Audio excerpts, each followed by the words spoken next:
Mick Rowbottom from Rowbottom Aviation Services. Welcome aboard. How are you, Mick? Well, Paul, thank you. Good to hear. Good to hear. Now, tell me, your business. Do you want to just tell us a little bit about your business so everyone gets a good understanding of what you do? Okay. Well, Rowbottom Aviation Service is, what would you say?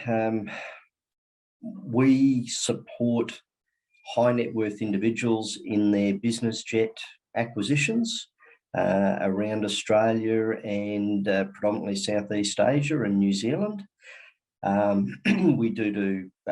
We have some client base in the US as well. So we manage the end-to-end acquisition, delivery, and ongoing maintenance compliance management of the aircraft. So we're in a very niche market. Our services are only geared to the high net worth individuals with private business jets or large companies that also have private business jets that they operate for their key executives. Nice, highly niched market. Love it, love it. So what got you started in that industry, or that niche, shall we say? Oh, look, I started off as an apprentice with Hawker de Havilland here in Perth in 1983, washing engine parts in a kerosene bath. So started at the bottom, progressed through and was engineering manager for a number of companies in Western Australia, and I did a lot of travel in the bizjet space. I managed a family private business jet entity here in Perth for about 6 or 7 years. And that was where I decided I could see myself doing more around this space myself personally. So I finished up with that organisation and went out on my own 12 years ago. And you haven't looked back since, by the sound of it? Sorry about that. Haven't looked back. No, the first 5 or 6 years were still, pretty tough in parts, getting it all together, getting systems in place, tailoring systems, and just getting that client base, that monthly client base that we manage on a monthly basis all together. Yeah. And if you were to start again, what would you do differently? I would have started this process way back. I wouldn't have gone and worked for the other entity I worked for. I would have started this instead of 12 years ago. I should have been in this 20 years ago. Yeah. Okay. Because it's a niche space. We have a very, very good, solid clientele base, and they only come to us. And if I'd have done that 20 years ago, we would have been another 8 years ahead of where we are now. Yeah. And do you feel like since you have started that you've taken the right steps? Have you had any big stumbling blocks that you haven't overcome, or any obstacles that have been really difficult for you? Look, we work very closely with the regulator, Civil Aviation Safety Authority, and I have instruments of appointment and delegations from them that allow me to issue documentation and import and export aeroplanes all around the globe. So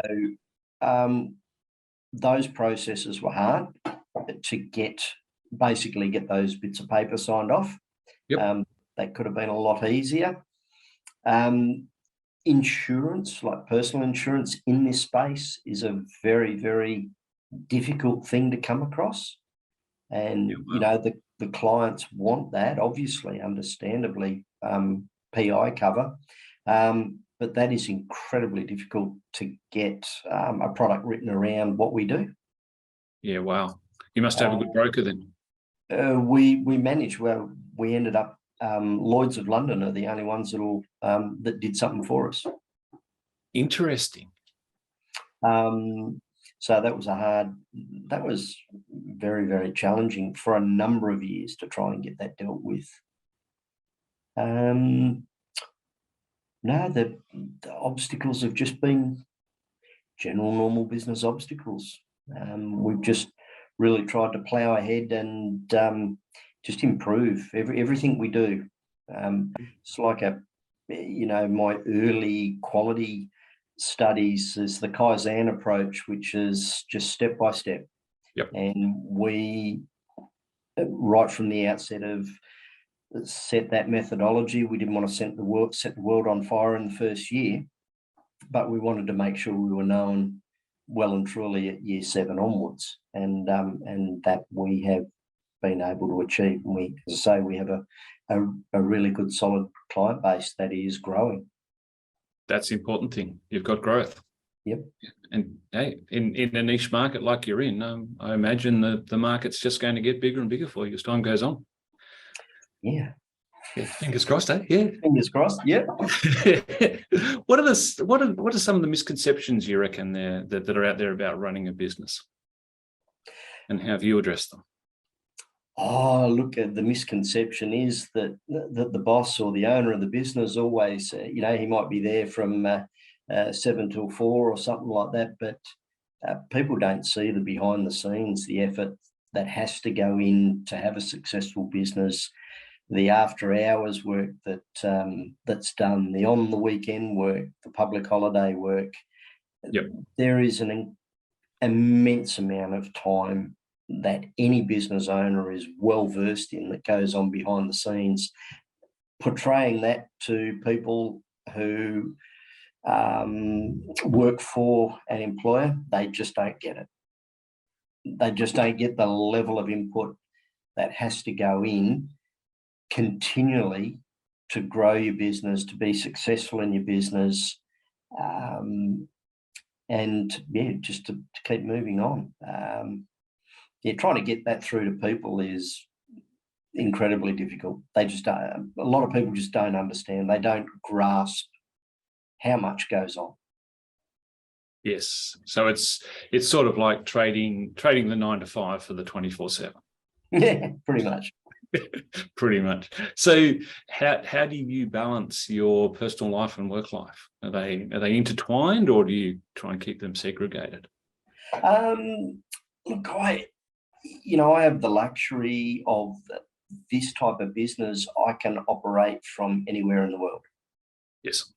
So my wife and I have the luxury of being able to go on holidays and nice holidays, and I can put certain projects aside or not book in projects, and we can go away on holidays, and I have some fantastic staff in the office who administer the day-to-day, and Yep. we can still enjoy a great break, and I can just monitor sort of an hour in the morning on the emails and an hour at night on the emails for a fixed period of time. Yep. And that's and look, if there's something that we need to do, we can step out and do that when the kids were growing up and the like. Yep. So no, always managed to have a pretty good balance. I mean, after everyone's asleep, I might come in and do an hour or two at night when it's nice and quiet, but I just manage that around, family life. Yeah. It's a good time to work, I reckon.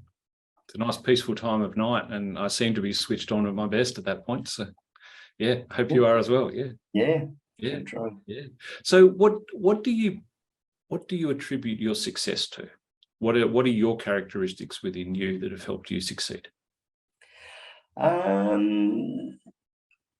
Look, my parents, unfortunately, both not with us anymore. Just incredibly supportive. I've had a number of other businesses along the way as well, which were outside of aviation. But my parents were incredibly supportive all the way through, and my lovely wife Melanie amazingly supportive of this business that I'm in now, and will be for the rest of my days. Amazingly supportive of everything I do. There's never a problem with anything. If I say I have to, well, I've got to go to Montreal, or I have to go to America to do these deliveries of aircraft. Yeah, just 100% support for the business and what I do. So having family support and your spouse's support is a big push forward for you. Look, and that's fantastic to hear, because a lot of the clients that I start working with are when they've got friction between husband and wife, or life partners, or business partners. It must be incredibly relieving and rewarding to have such great support around you to help you move forward. Incredible. I mean, in a former life, I didn't have that support in business, Right. But now that is, I attribute that as one of the big keys to the success of the business, is having that direct support of my wife, unwavering. Awesome to hear. Now, what about your employees? You must have some great employees in there as well that have supported you along the journey. I have. I predominantly have an all-female staff. Wow. Okay.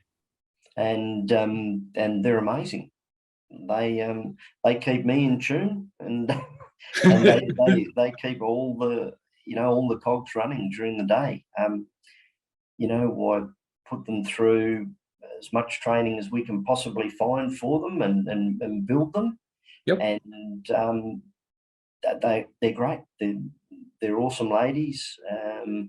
They're no fuss. They just get on. They know what is needed to be done.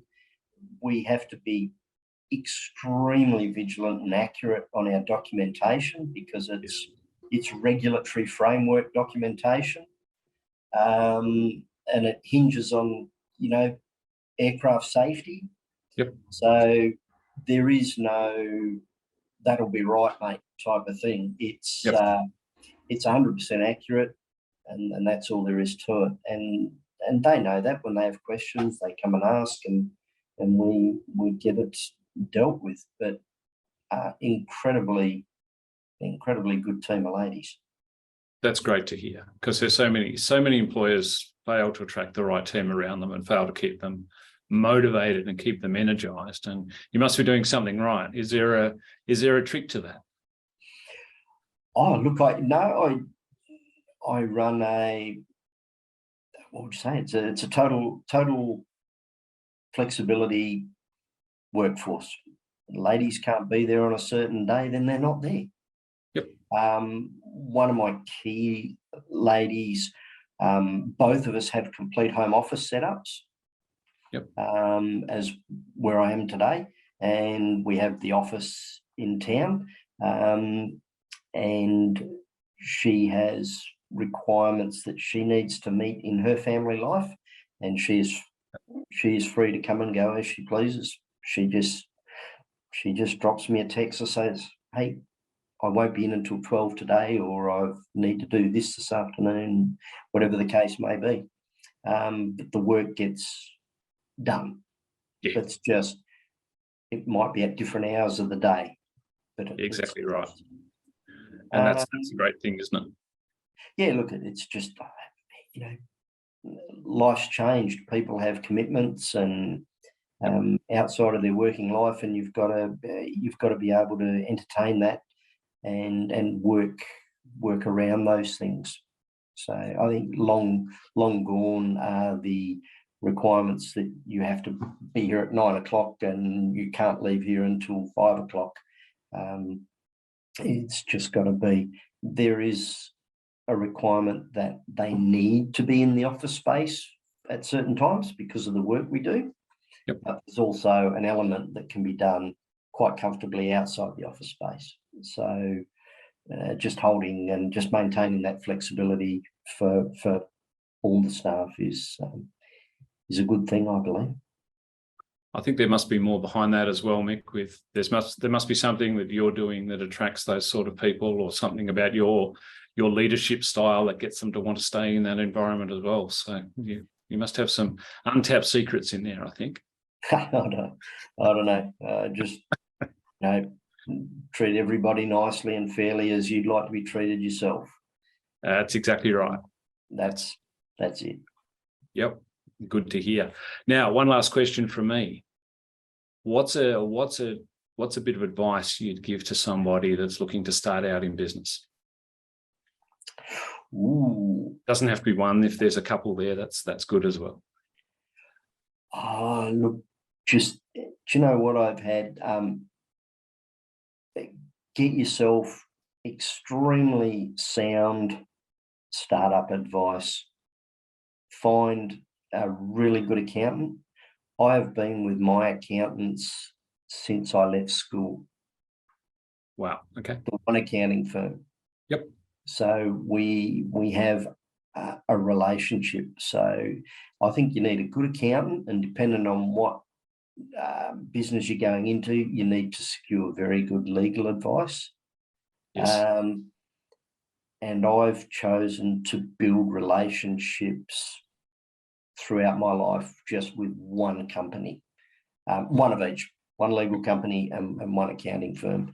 And during those times, I've maintained really good relationships. I've got outstanding support from those entities, and yeah, they've always done the right thing and steered me in the right direction in those outsourced areas. Yeah, and that's really important, because there's a lot of businesses try to get by without good external help, and it doesn't do them any favors in the long run. Very true. I've seen that a number of times where I've made recommendation that you might want to try our accountant firm, and they said, well, they're just way too expensive. And I said, but it's the same old adage. You get what you pay for. Yeah, exactly.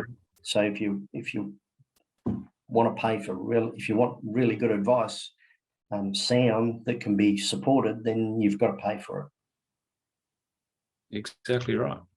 And if you skimp on that, you can end yourself up in a big hole very quickly. Yes, things like making sure, and on top of that, insurances, make sure your insurances cover exactly what you do, they're intact, they're up to date.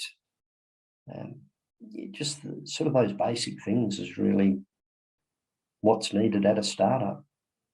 And that must take a lot of stress off you as well, to give you a clear head to focus on the business. Yeah, there's the elements that can be outsourced, i.e. accounting, legal work, insurances. Similarly, my insurance broker I've been with for 25 years. Yeah. The same. It's seamless. The renewal comes up. We sit down and we have a lunch. We sign everything off. It's done for another year. I don't have the heartache of backwards and forwards, wasting my time. My time is needed inside the business, not concentrating on externals with accountancy stuff and, all of that. But you have good people that you trust to do that outsource work competently. That's good advice, to do what you're good at and outsource everything else. That's really good advice. Absolutely. Yeah. Awesome. Well, thank you so much, Mick Rowbottom from Rowbottom Aviation. Thanks, Paul. Appreciate your time, and thank you. Thank you. Great chat. Cheers. Cheers. Thank you. Bye-bye.